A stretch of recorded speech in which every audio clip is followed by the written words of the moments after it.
Hi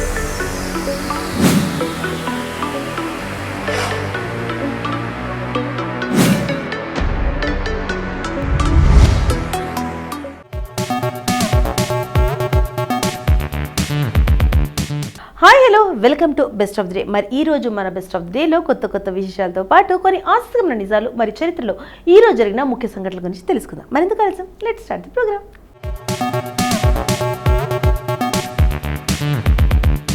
ముందుగా ప్రపంచ జానపద దినోత్సవం గురించి చెప్పుకుందాం. ఒక సమూహంగా జీవించే వారి జీవన విధానం జానపదం. ఫోక్స్ అనే పదాన్ని 22 ఆగస్టు 1846 తొలిసారి ఉపయోగించిన విలియం జార్జ్ థారూస్ అనే భాషా శాస్త్రవేత్త స్ఫూర్తితోనే వరల్డ్ ఫోకస్ డేను ఆగస్టు 22న ప్రపంచవ్యాప్తంగా జరుపుకుంటున్నారు. ఒక సమూహంగా జీవించే వారి జీవన విధానం జానపదం. ఫోక్ అనే పదాన్ని 22 ఆగస్టు 1846 తొలిసారి ఉపయోగించిన విలియం జార్జ్ థారూస్ అనే భాషా శాస్త్రవేత్త స్ఫూర్తితోనే వరల్డ్ ఫోకస్ డేను ఆగస్టు 22న జరుపుకుంటున్నాం. 18వ శతాబ్దంలోనే తెలుగు నాట మద్రాసు సర్వేయర్ జనరల్గా నియమితులైన కల్నల్ కాలిస్ మొరంగేస్ కావలి వెంకట బొర్రయ్య సహకారంతో గ్రామ వివరాల సేకరణలో భాగంగా ఆంధ్రప్రదేశ్లో జానపదుల జీవన విధానంపై అనేక అంశాలను వెలుగులోకి వచ్చాయి.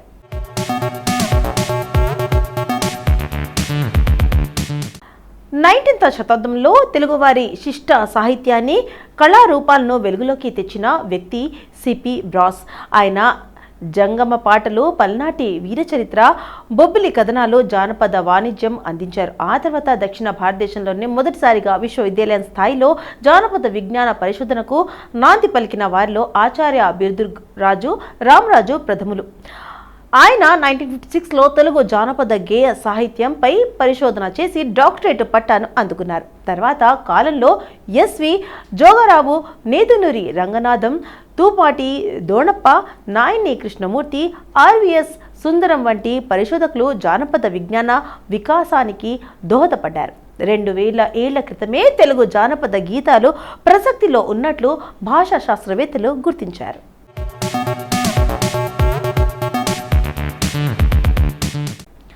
గాథ సప్తశతితో పల్లె పదాల ప్రసక్తి కనిపిస్తుంది.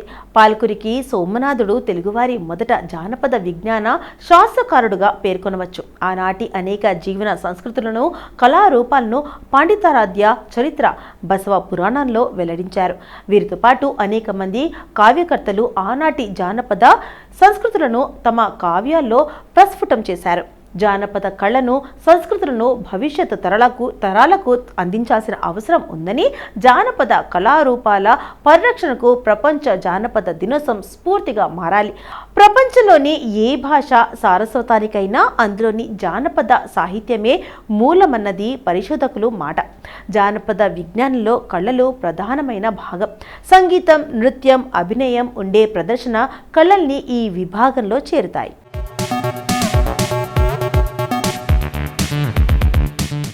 జానపద సాహిత్యం, కళలు ఒక తరం నుంచి మరో తరానికి వారసత్వంగా అందుతాయి.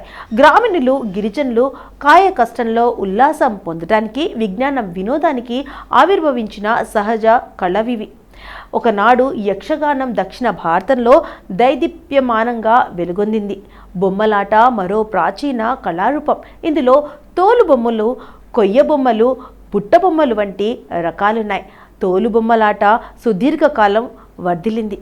కేతిగాడు, బంగారక్క వంటి హాస్య పాత్రలు జనాన్ని ఆకర్షించేవి. వీధి నాటకం తీర ప్రాంతంలో నేటికి సజీవంగా ఉంది. వీధి భాగవతంగా ఇది ప్రాచుర్యం పొందింది. ఉత్తరాంధ్ర ప్రాంతం కొన్ని కళారూపాలకు ఉనికిపట్టు. భూమా కలాపాన్ని ఇక్కడ తూర్పు భాగవతంగా వ్యవహరిస్తారు. తప్పేటగళ్ళు ఈ ప్రాంతంలో మరో ప్రధాన కళారూపం.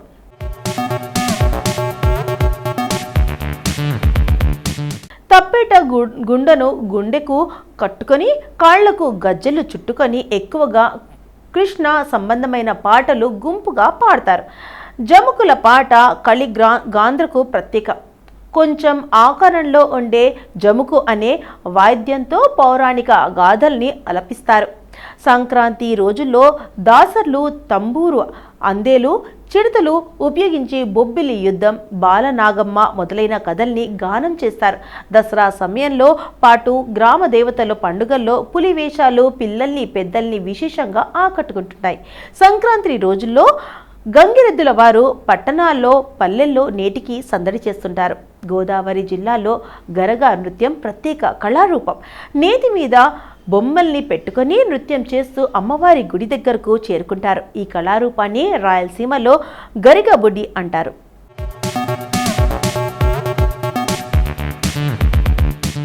కోస్తా ప్రాంతాల్లో బుర్రకథ శక్తివంతమైన సామాజిక కళ. నాజర్ బుర్రకథ పితామహుడుగా కీర్తించగడించారు. జానపద నృత్య కళల్లో కోలాటం ప్రసిద్ధమైంది. రాయలసీమలోనే గాక ఇతర ప్రాంతాల్లోనూ ఇప్పుడు కోలాటం బృందాలు జాతరలు, ఉత్సవాల్లో ఈ కళను ప్రదర్శిస్తుంటాయి.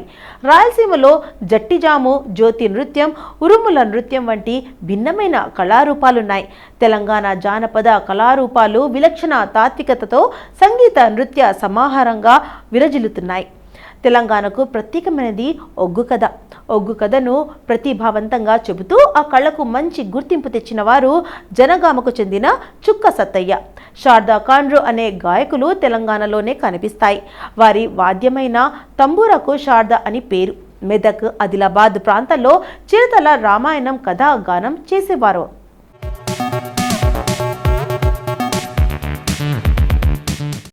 ఇప్పటి వరకు ప్రపంచ జానపద దినోత్సవం గురించి మనకు తెలియని కొన్ని ఆసక్తికరమైన నిజాలు తెలుసుకున్నాం కదా. మరి 22న ఒక్కసారి చరిత్రలోకి వెళ్ళి చూస్తే ఎంతమంది ప్రముఖుల జన్మాలు జరిగాయి. మీరు ఒక్కసారి చరిత్ర పుటలోకి వెళ్ళి నేడు జన్మించిన ప్రముఖులు ఎవరో తెలుసుకుందాం రండి.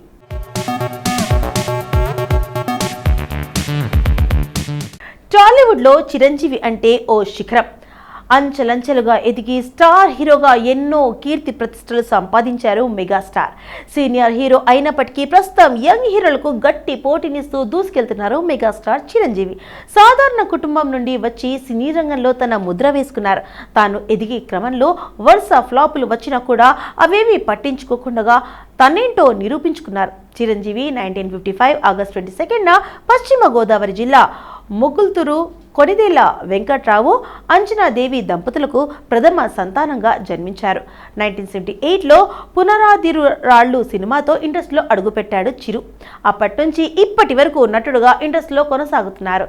ఎంతో మంది స్టార్ హీరోలకు గట్టి పోటీ ఇస్తూ నేషనల్ లెవెల్లో కొనసాగుతూ ఇంటర్నేషనల్ లెవెల్లో కూడా గట్టి పోటీ ఇస్తూ తన సత్తా ఏంటో చూపిస్తున్నాడు మెగాస్టార్.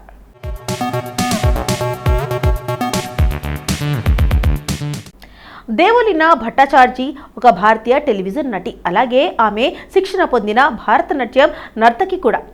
ఆమె స్టార్ ప్లస్ దీర్ఘకాల పాపులర్ షో సాత్ నిభానా సాథియాలో గోపి మోదీ పాత్రలో పోషించినందుకు ప్రసిద్ధి చెందింది. ఆమె Bigg Boss Hindi season 13, Bigg Boss Hindi season 14, Bigg Boss Hindi season 15లలో కూడా పాల్గొంది.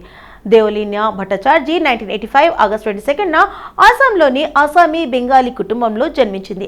స్వీట్ లై, లంచమ్ stories, first second chance web సిరీస్లలో నటించిన ఆమె 2024లో ఓటీటీ స్ట్రీమింగ్కు సిద్ధమైన హిందీ చిత్రం బెంగాల్ 1947తో సినిమా రంగం ప్రవేశం చేసింది. హే గోపాల్ కృష్ణ కరు ఆర్తి తేరి అంటూ హిందీలో, రామ్దేను అంటూ ఆసామీ భాషల్లోనూ ఆమె మ్యూజిక్ వీడియో చేసింది.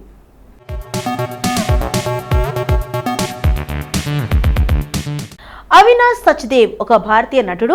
అతను టెలివిజన్ ప్రకటనలో పాత్రలో తన వృత్తిని ప్రారంభించాడు. టెలివిజన్ ధారావాహికల్లో కనిపించిన తర్వాత Zee TV drama series Choti బహులో దేవ్ పురోహిత్గా, Star Plus romantic drama Iss Pyaar Ko Kya Naam దూలో shlok అగ్నిహోత్రిగా Sachdev ప్రముఖ పాత్రలో పోషించారు. ఏక్ బార్ ఫిర్ ఇస్ ప్యార్ కో క్యా నామ్ దూలో సచ్దేవ్ ప్రదర్శన ఏక్ బార్ ఫిర్ అతనికి అంతర్జాతీయంగా గుర్తింపు తెచ్చిపెట్టింది. అవినాష్ సచ్దేవ్ 1986 ఆగస్టు 22 గుజరాత్లోని వడోదరాలో జన్మించారు.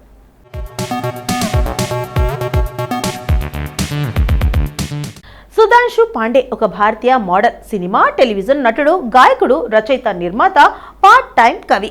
అతను అనేక హిందీ చిత్రాల్లో, కొన్ని తమిళ చిత్రాల్లో నటించాడు. సుధాంశు పాండే ఆగస్టు 22, 1974న ఉత్తరప్రదేశ్లో జన్మించారు. మోడలింగ్ కెరియర్ తర్వాత అతను 1999లో ప్రసారమైన బేటాతో టెలివిజన్ రంగ ప్రవేశం చేశాడు. అదే సంవత్సరం పంకజ్ ఉదాస్ ఆల్బమ్ మహక్ లోని మోఖానే సే షరాబ్ సే పాటలో పాండే కనిపించాడు. ఇక సంవత్సరం తర్వాత అతను ఖిలాడి 420లో అక్షయ్ కుమార్తో కలిసి సహ నాయకుడిగా తన సినీ రంగం ప్రవేశం చేశాడు. ఆ తర్వాత అతను భారతదేశంలో మొట్టమొదటి boy band A band of బాయ్స్లో భాగమయ్యాడు.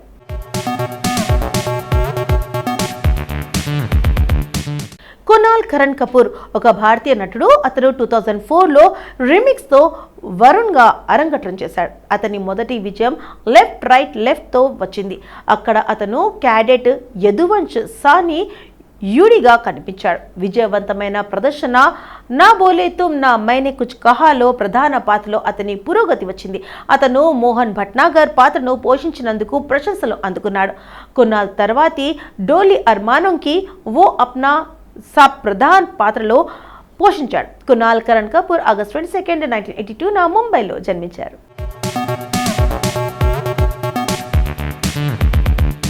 సో ఇదండి ఇవాళ మన బెస్ట్ ఆఫ్ ది డే. మరి ఈ రోజు మన బెస్ట్ ఆఫ్ ది డేలో ఈ రోజుకి సంబంధించిన కొన్ని ముఖ్యమైన విషయాలు తెలుసుకున్నాం కదా. మరి రేపటి ఎపిసోడ్లో మళ్ళీ కలుద్దాం. అంటే టేక్ కేర్, బై.